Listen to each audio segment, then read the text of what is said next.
Good afternoon, everybody, and welcome. Today's presentation, Don't Wait for a Crisis, How Food Traceability Keeps You Recall Ready. I am Heather Bustos, and I am joined here by some really great guests in the industry to talk about something that is very timely. So we'll start off with some really short intros because we've got a lot of content here for you guys. We're trying to set you up for success as the new FSMA 204 rule rolls out. So like I said, I'm Heather Bustos. I'm the managing partner of Bustos Law Group.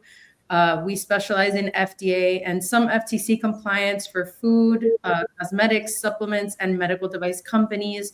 And we serve companies across the supply chain from brand owners to manufacturers, importers, so all the way across with all kinds of services, full service.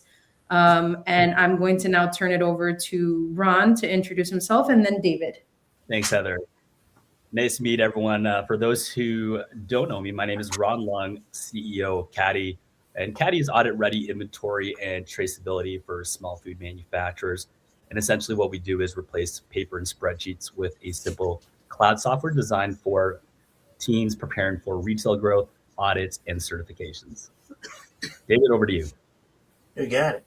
Well, I'm also excited to be here because, again, there is a lot of confusion out there, but my name is Dave McFalls. I'm a food safety auditor. I've been auditing now for about 10 years, working inside of the BRC, SQF, the GFSI schemes that are here, and had an opportunity to take more than about 70 to 80 companies to certification, some that have nothing and some have more than they need, but excited about the opportunity to share with you today.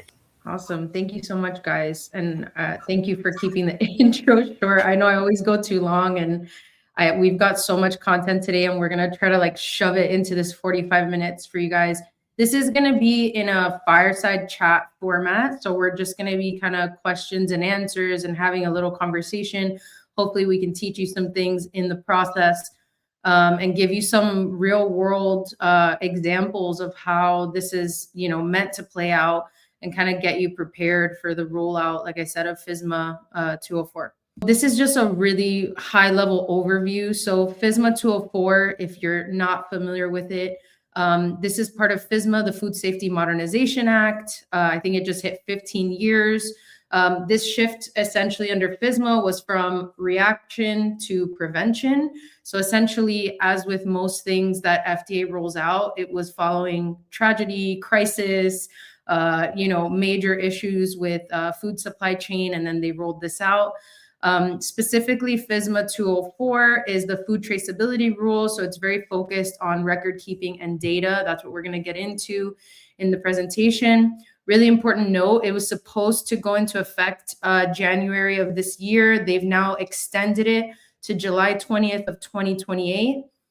I think it's really important that even though that date seems really far in the future, we need to maintain a sense of urgency. This is not a super easy thing to roll out. There's a lot of working parts. So really, we're trying to get you guys early and make sure that you're set up for success.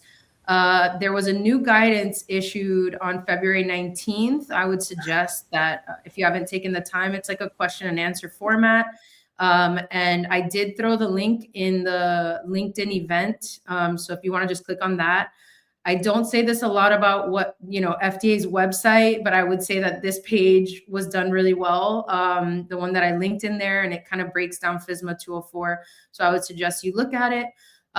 Included in that new guidance is an exemption for cottage cheese.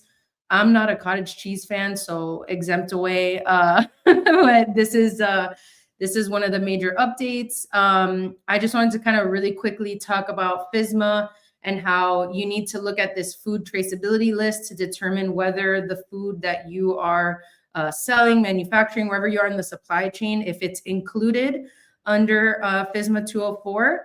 And then we're going to get into these critical tracking events and key data elements. I felt like I was, using military speak, the CTE to the KDEs every time I've been talking about it. But it's important that everyone understands what those points are, what the data elements are that are required.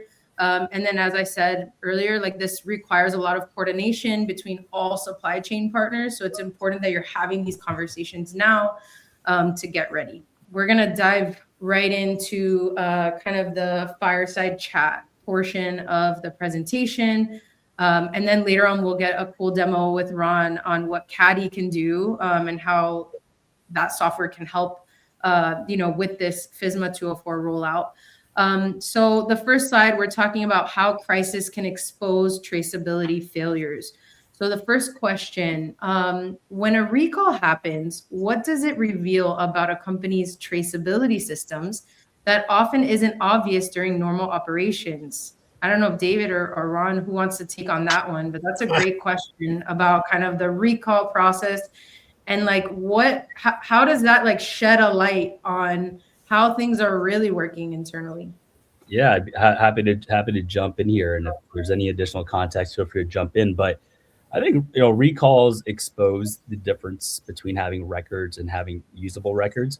Normal operations teams feel compliant because documentation exists, somewhere. But during an actual recall, speed and precision matter. You can't quickly connect ingredients to finished goods and shipments without digging through paper and spreadsheets. That gap becomes painfully visible quick. So recalls test whether your system is operational or just archival. So like that, from my experience.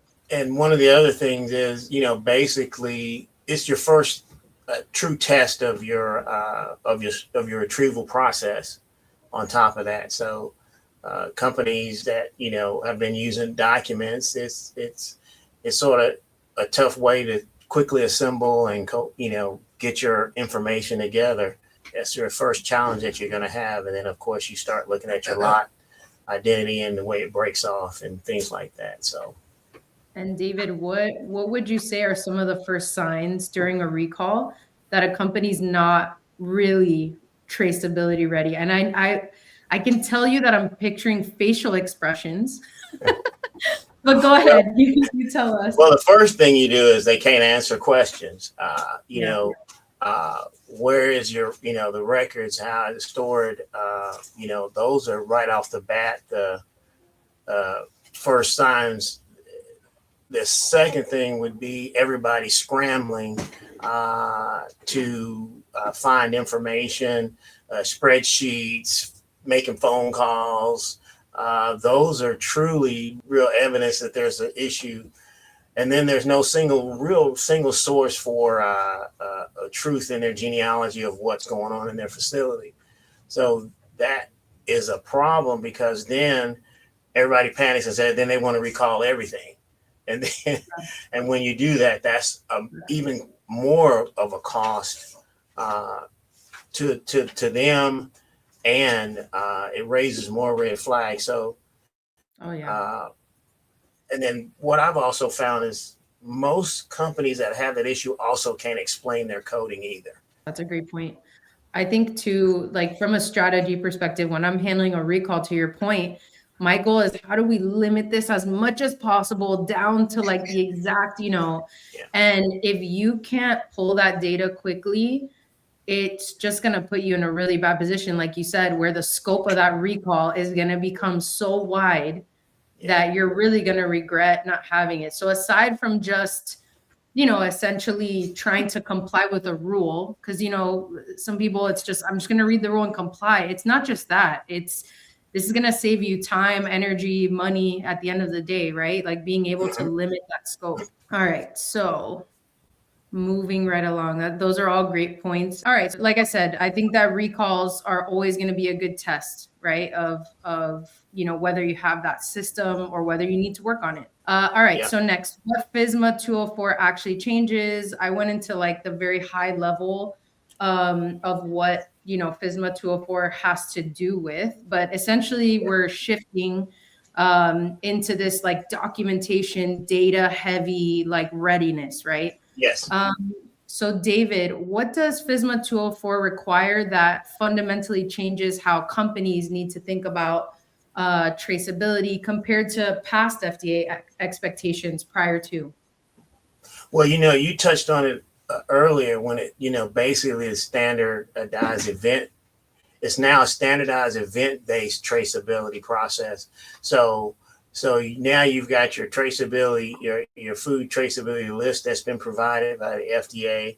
And you just have to, it's basically changing the mindset. You really have to capture specific data, specific moments in the supply chain, not just whatever documents are available or happen to exist in the plant. You must be able to produce the records quickly. As you know, it's a 24-hour turnaround now. And I mean, that's everything. I mean, you can pull stuff, and I know people have companies have systems that allow them to pull things pretty quickly, but we're talking about everything as far as the whole process. And that is where I think they get the challenge. And I'm sure Ron sees this where he go, whoa, no, that's just you've got your documentation now, but the client, the contact, making sure that you've got every bit of every piece of information, your labels, your product, the whole process. And then, of course, it's about, putting your company in a position so that they're operationally capable to handle it, being ready, recall ready, not just audit ready. Yeah. Recall ready. Yeah, I agree. Like being able to actually implement it. It's funny because I was reading an article about from like a former FDA person that was saying, FSMA initially, like I think they bit off more than they could chew. So essentially they tried to create these rules that were just so broad and so generic that industry was like, how do I even do this? Right. And the goal is it needs to be very targeted, and it needs to be, people need to be guided in a way that they can actually implement it in real time. Right. Yeah. So I think that's a great point. So David, I would like to ask, we're talking about the CTEs and the KDEs. Yeah. So how do critical tracking events, CTEs, and key data elements, KDEs, move traceability from we just have records to we can now quickly respond? Like what's the difference there? How do those work? Well, basically, it's giving you in a simple category, you're standardizing what you're doing. Some categories of data that are basically giving you the same events across your entire facility. You're also making sure that you have a process of lot linking and transformation, handling that process, those events, and those require you to connect with not just what's out, what's its input, what's output, trace it not only forwards, backwards. And I think that's where companies really have an issue, because they consider that one up, one back, and there's a lot more to it than that, especially if you're in a real time. I can tell you point blank, I've gone to many facilities and they have a product, and we'll just say flour, and they've got a product that's come in, but then it's getting separated and put it in different bins, and there's no traveling information with that. So you get the commingling product, and now you're really starting to really mix that product, especially if it's going to go inside of another finished good. So those are the things. And then of course your retrieval readiness is another key piece, because FDA basically can request all of that information, food, the date, the TLC, all of that information, your production. So it gets more than just tracing product. Yeah, there's a on that link that I posted on the LinkedIn, there's a whole PowerPoint where FDA goes through like each of those critical tracking events and what kinds of data they want to see. So like, if you're the farm and you're at the point of harvest, they want to see a map of the fields. They want the location of that field, down to the coordinates. I mean, this is a really heavy thing. And again, as we were talking about earlier, you're having to track through this entire supply chain. So each person is having to coordinate with the next. to make sure that they've got all the data so you can trace it back down the line, which I thought was, you know, it's a big deal. Like, this is not a quick thing to implement. And I can tell you, there's probably going to be some people trying to do this with pencil and paper.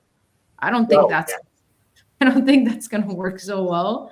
And I don't know if it'll be in their best interest anyways. But one of the things I was also thinking is like, because GS1 is, you know, they're going to have to issue all these barcodes, right, for the traceability. Their system is probably going to crash like the day before July 20th with everyone trying to get their barcodes together.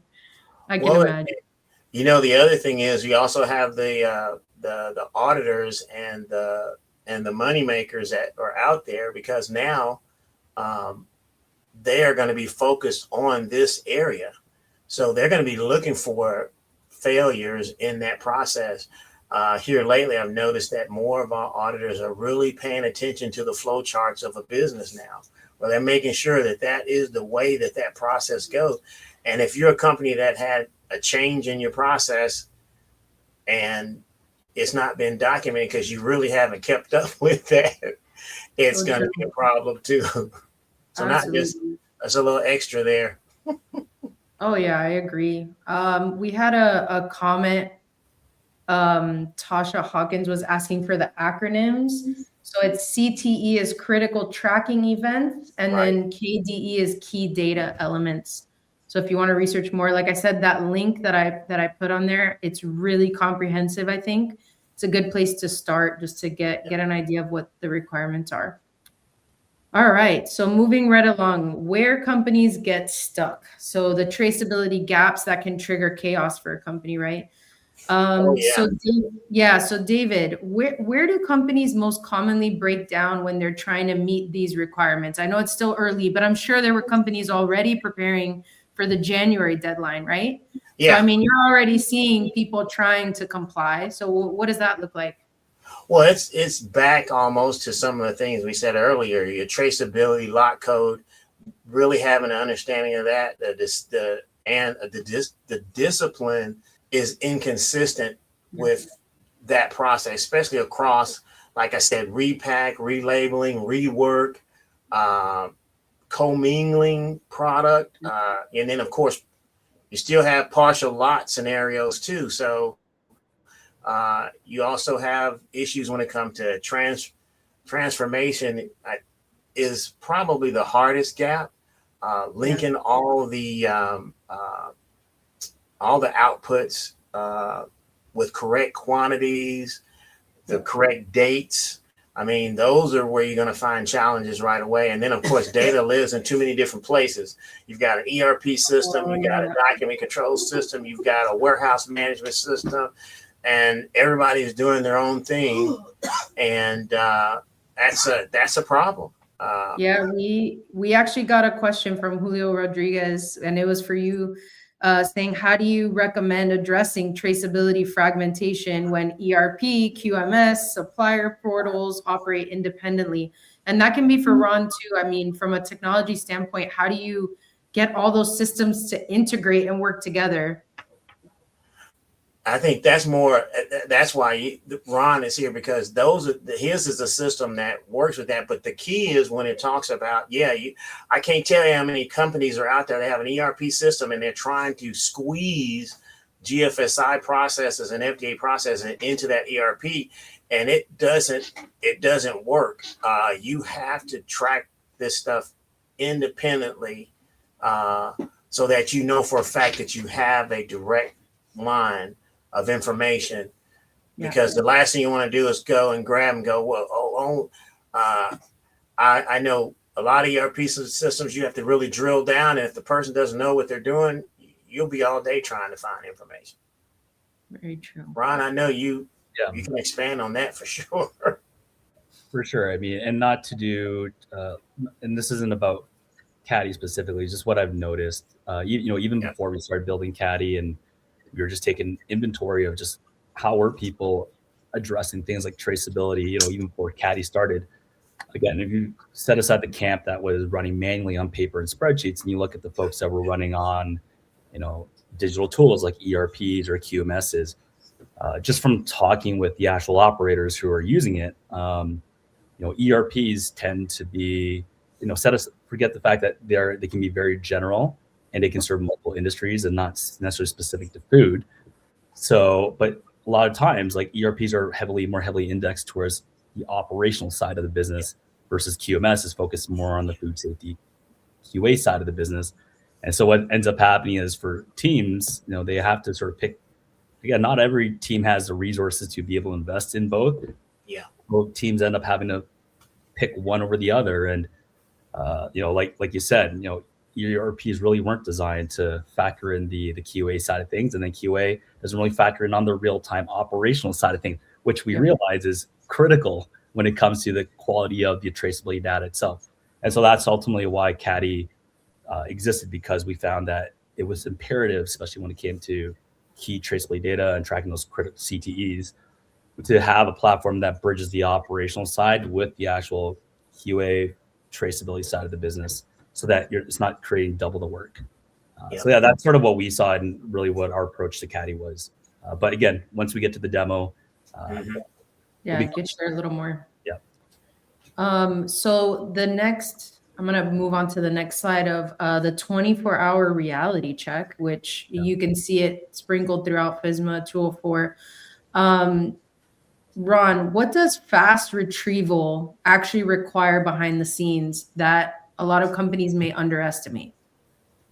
Yeah, I think fast retrieval requires structured, connected data. It means your critical tracking events and your key data elements are captured consistently. They're tied together digitally, and they should be searchable within seconds. It also requires discipline on the floor. If operators aren't logging information in real time and in a standardized way, no software can save you from when the clock starts.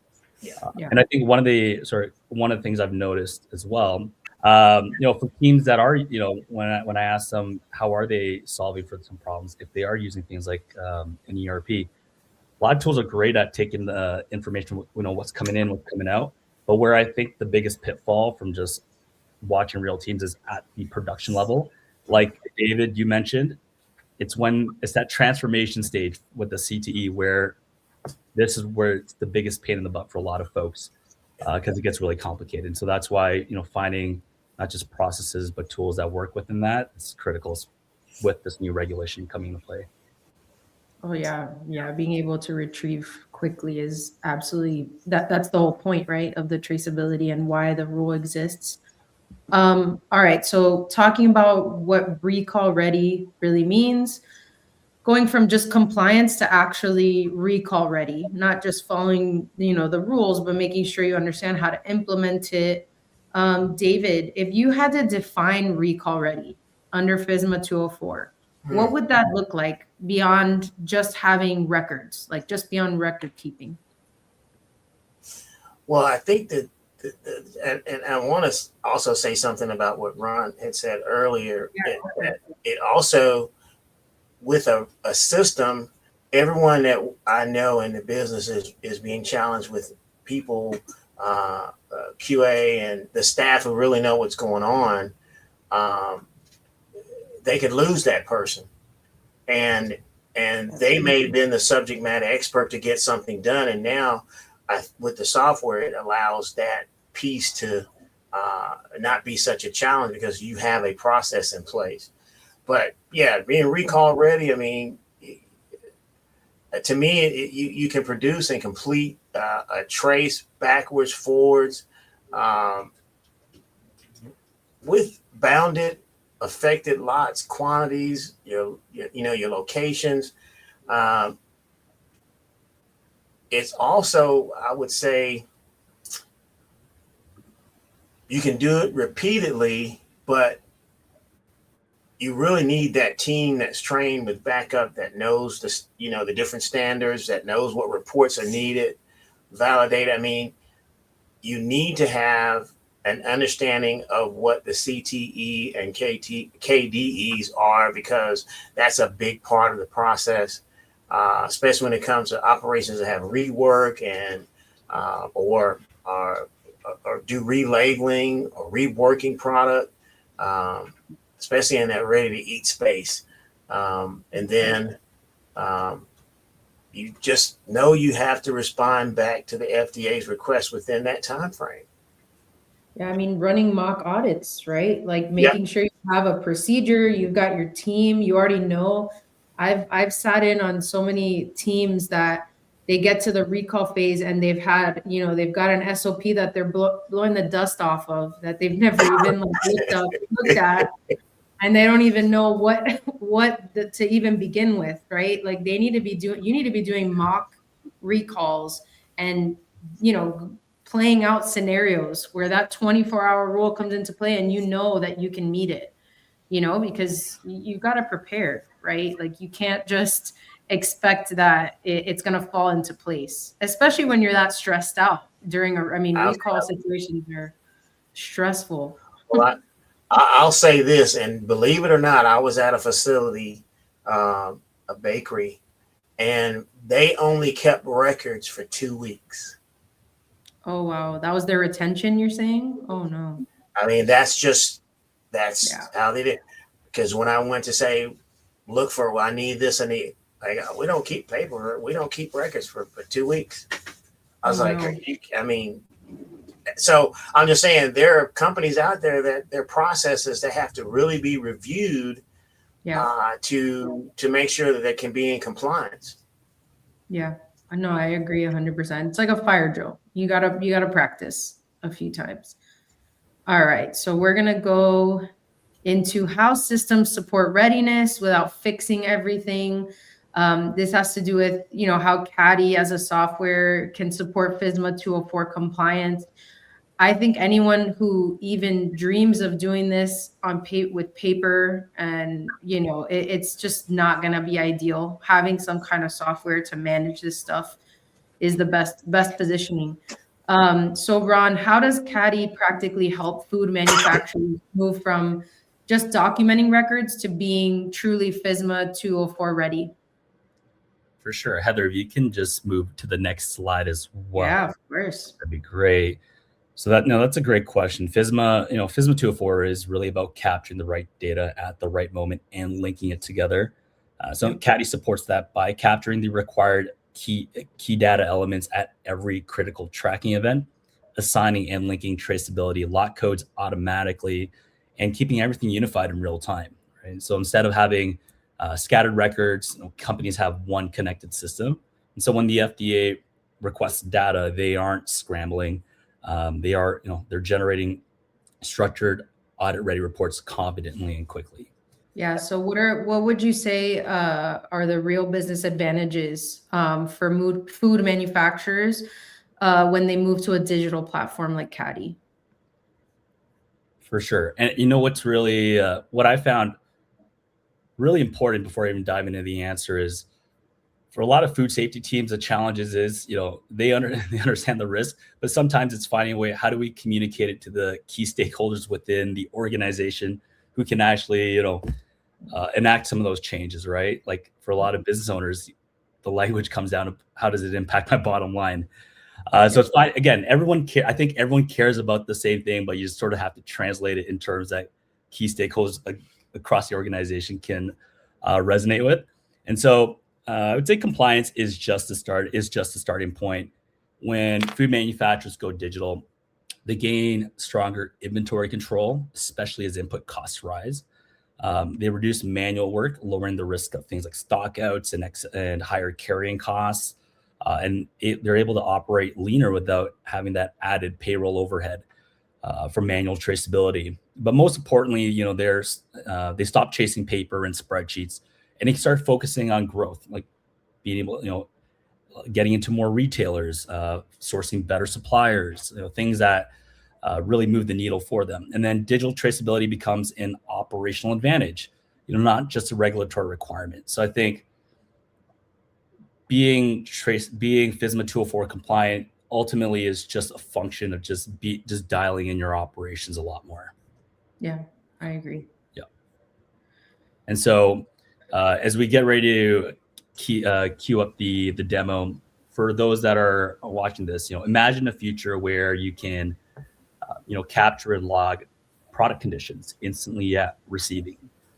Imagine being able to avoid running out of packaging with things like low stock alerts. And I say packaging as well, because for most folks, it's packaging that actually catches them off guard.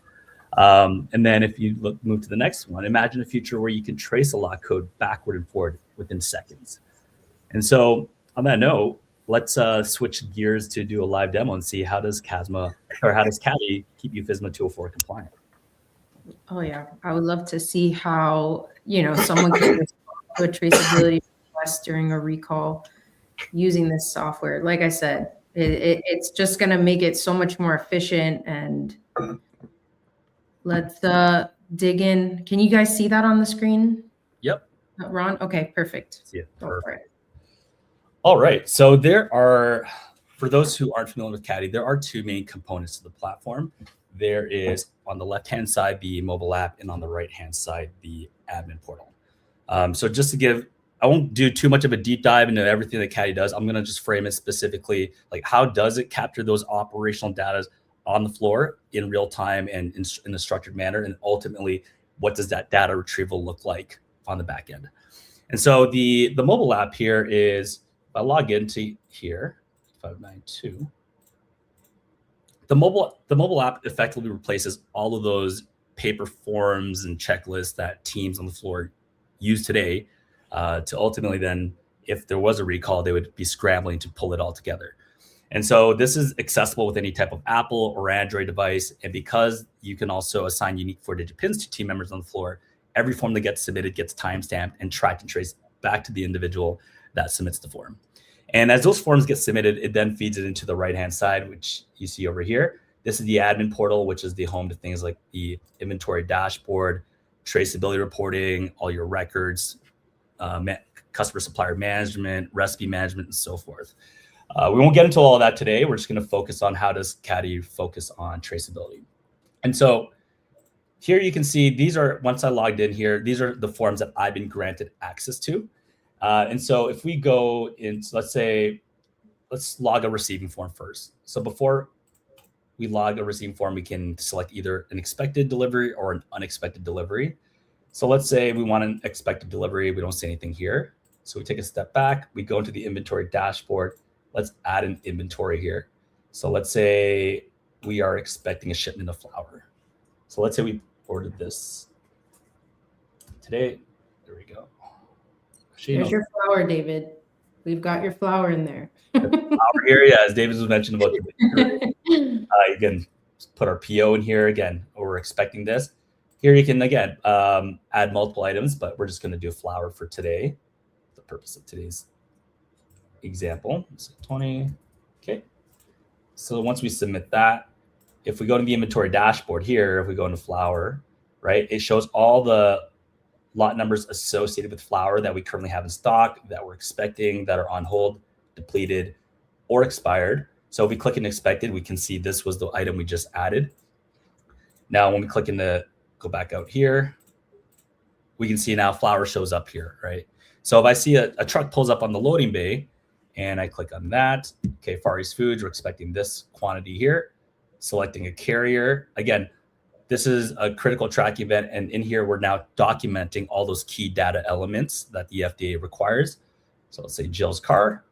And then here, we're able to now capture the supplier lot number. So either we can manually key it in, but we know for a lot of teams, the longer the lot number and the more alphanumeric it is, the more likely human error occurs. So what you can actually do is, if you see that green camera icon up there, very much like how we can deposit checks at banks nowadays. If I just clicked on this here, right, and just click there, use photo as an example, right? Rather than having to purchase extra expensive external third-party hardware, we can leverage things like tablets or cell phones to be able to quickly and easily and without mistakes capture the lot numbers. And so here we select next, confirm the quantity, assign our best by date. Again, so this will help optimize inventory control, right, with FIFO or FIFO, and then select next. And then now it takes us to what we call our form submission screen, which it looks like your traditional receiving log, but now in digital form. So here on the top right-hand corner, you can see there's a gray camera icon. This is where we can attach additional supporting documentations like the PO, the COA, or maybe even just a condition of the product in case there's ever any disputes with the supplier. So we select that, snap a photo. Perfect. We attach it to our receiving log, and now we're simply verifying that everything here looks correct. Now notice as we're going through this, if you look at the bottom, the submit button is gray and inactive. If I was a careless and I was a lazy employee and I try to hit submit, it won't let me, because in our form finder, we set rules and guidelines as far as which fields must be completed. And that's because a lot of teams have come to our team and said, Ron, we're wasting so many hours chasing down missing, incomplete, and incorrect forms. So we wanted to put some guardrails in place to eliminate those issues. So now it's going to require us to complete all the required fields. Now in the form builder within Caddy here, you can also configure how you want each of these forms to look like. So it's meant to be highly configurable to what your operations look like. And so here you can see what a dropdown will look like as well. And for each of these forms, you also have the ability to flag for hold, flag for review, or save as a draft. But we're going to go ahead and submit now that the button is active. So once I hit submit there, if I were to refresh this, it immediately moved that flower from expected to in stock. And that's the real-time flow that's going to be incredibly important, not just for FSMA 204, but just from an inventory control standpoint, just to make sure that you're working with the most up-to-date, accurate information so you can make the best possible business decision. And so if we were to then do submit a production form, which is another critical tracking event. If we said, let's say white bread retail as an example, we wanted to make 2 batches here. Again, it will auto-populate the lot number based on the rules that we set in Caddy. So again, we're not trying to remember what the next lot code is. It keeps the data nice and structured and clean. So now we're simply verifying all this is correct. And then you can see based on the recipe here, it will pull it up into our production form. And you can see under each of these ingredients, there's something called suggested lot number. So Caddy is smart enough where it will actually recommend to your team the best lot number to pull based on either first in, first out, or first expired, first out. And again, we know that teams aren't always perfect. Folks might grab a different lot number. So you can always click on the pencil icon and select from other lot numbers. So that way it's not being a bottleneck for your team. Very cool. But now let's go ahead and just submit all this. Okay, and it tells us the quantity that we'll need as well. And once the production form is all complete, we can go in and hit submit. Now, again, you can build as many custom forms from scratch in Caddy, but I just wanted to show what a receiving form looked like, what a production form would look like, and why it's so important to capture that in real time. And so if we switch gears and went into Form Finder, you can see from the moment that we started today's demo, it logged these forms in real time. It showed at what time, what date, the form type, the inventory item, the lot number, the quantity, the stock number. And if I clicked in receiving here, you can see the actual form itself, see the photo that it was attached here. And you can also upload as much additional supporting documentations here as needed. Now, lastly, let's see, how does traceability work? So I think it's very important to show, there's so many platforms out there that can spit out fancy reporting, but I think everyone knows if it's garbage in, it's garbage out. So that's why it's super important that, the folks who are collecting your data, A, can use the platform, and B, it's easy to use. So now that when you go into traceability report, let's use an example here. Let's say we received a request from the FDA, or even if we want to do it in more general terms, we received a customer complaint on one of our products and we distilled it down. Oh, it was sea salt that was an issue. It was one of our raw materials. We select create report. And here we have the ability to run the traceability report starting at the raw materials level, the packaging materials level, batches or finished products. In this case, let's say sea salt is a raw material. So select that. We're going to look up sea salt. And let's select this one here, lot SS001. In one click, we can see right away that for lot SS001, we currently have this much on hand. This lot went into these 186 batches, these production forms. It went into these it was packaged into these 109 products, and it was shipped out to these 54 customers, right? You can see what the lot numbers are, the name, the type of the product, the quantity, where it was produced, when it was shipped. Now, if we want to get even more granular, right? David, you were talking about how much of a pain in the butt it is at the rework, the production stage, the transformation stage. If we click in the batches here and just select any one of these lot numbers, it will pull up the production form. And I can see that for this specific lot, lot SS001, the sea salt was also mixed in with these other ingredients. These other ingredients, these were the corresponding lot numbers used on that specific production run. The quantity that was used on that specific production run, it was produced on August 16th, 2024, producing a total of 48 units by this specific staff member. This was the batch lot number, and this is where it was produced. And if there were test results or any other supporting documentations, we'd see it here, and then you can also upload it. And so if an auditor or the FDA ever requested this data, either you can provide it as a bulk or provide a specific record. And I think the last thing to show as well, in Form Finder, it's a running historical log of all the forms that have been submitted. Oh, yeah. So if you clicked on filter here and said, we want to filter every single production form that Ron submitted after December 1st, 2025, all you'd have to do is click on form type. What form type? So production. We want to filter by the staff member who submitted the actual form. And then you can also select filter by date. So after December 1st. And in one click, we can see that there are 30 records that match those search criteria. And within seconds, we're able to provide all that information to the auditors, customers, or even the FDA as well. So that's a quick snapshot of just how Caddy helps keep you recall ready within BISMA tool. Wow. 24 hours. You beat the 24 hours by a lot. 24 seconds here, but yeah. Oh my gosh. Incredible. That was my first time seeing the demo. That was great. All right. So we're gonna close out with your next 90 days and what that looks like. I can ask David first. If attendees take just one action in the next 90 days to improve their recall readiness under FSMA 204, what do you think that should be? And then Ron next. Well, I would definitely forward trace to shipments and customers.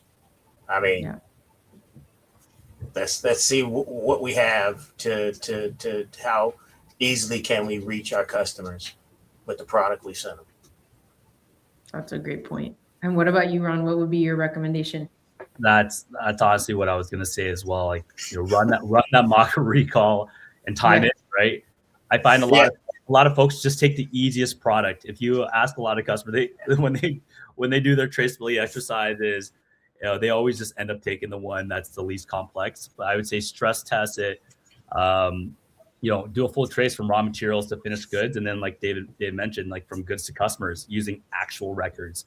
And yeah, if it takes longer than 24 hours or requires manual reconciliation across multiple data sources, that's your signal. I think that single exercise will quickly reveal whether you're recall ready or just document compliant. Oh yeah, I agree 100%.